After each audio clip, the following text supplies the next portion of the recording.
রান্নাতে তেজপাতার কার্যকারিতা কি সেটা কিন্তু আমি সত্যিই জানি না। সবাই প্রত্যেকটা রান্নাতে তেজপাতা দেয়, তাই আমিও দিই। তরকারিতে তেজপাতা দিলে স্বাদের কি সত্যিই কোনো পরিবর্তন হয়? সো হ্যালো এভরিওয়ান, আমি নন্দিনী। আমার আরো একটি ব্লগে তোমাদের ওয়েলকাম।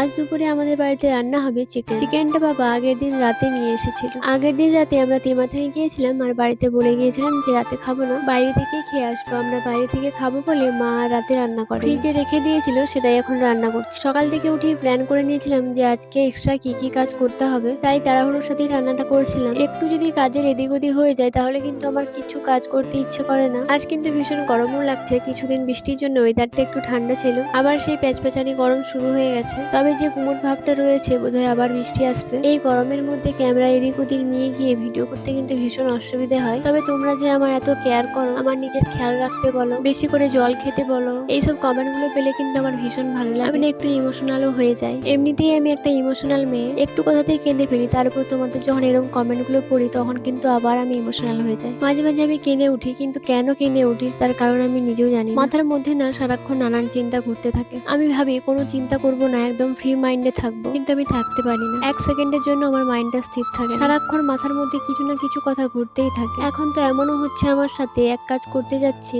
সেই কাজ না করে উল্টো কাজ করে বসে আছি। আর সকাল থেকে ভেবে রেখেছিলাম মশলাপাতি যে সমস্ত ডিবাগুলো আছে সেগুলো সব ধুয়ে নেবো, আর সবজি রাখার ঝুড়িগুলো ধুয়ে নেবো। 2 থেকে 3 মাস আগে ধুয়েছিলাম, আর এখন সেগুলোর অবস্থা খুব খারাপ। কিছুগুলো ধুয়েছিলাম, তারপর খিদে পেয়ে গেল। সকালে 4-5টা বিস্কুট খেয়েছিলাম মাত্র। রান্না করে এগুলো সব ধুতে ধুতে প্রায় 11:30-12টা বাজতে যায়। তাই ভাবলাম আগে খেয়ে নিই, তারপর বাকিগুলো ধুয়ে নেবো। তারপর সমস্ত ডিবা ঝুড়িগুলো ধুয়ে রোদে দিয়ে দিয়েছিলাম। যেখানটাতে মশলা ডিবাগুলো রেখেছিলাম সেখানে নাই, দূরে গর্ত করে দিয়েছি। তাই ওখানটা ভালো করে মাটি দিয়ে লেপ দিয়ে দিলাম। এখানে লেপ দিতে দিতে দেখি ডিবাগুলো সব জল ঝরে গেছে। তাই ওগুলো নিয়ে এসে আগের দিন যে মাছ কাবারির বাজারগুলো করেছিলাম সেগুলো গুছিয়ে নিলাম। এই সমস্তটা করতে গিয়ে ঘড়ির কাঁটায় দেখি 2:30টা বাজে এখন।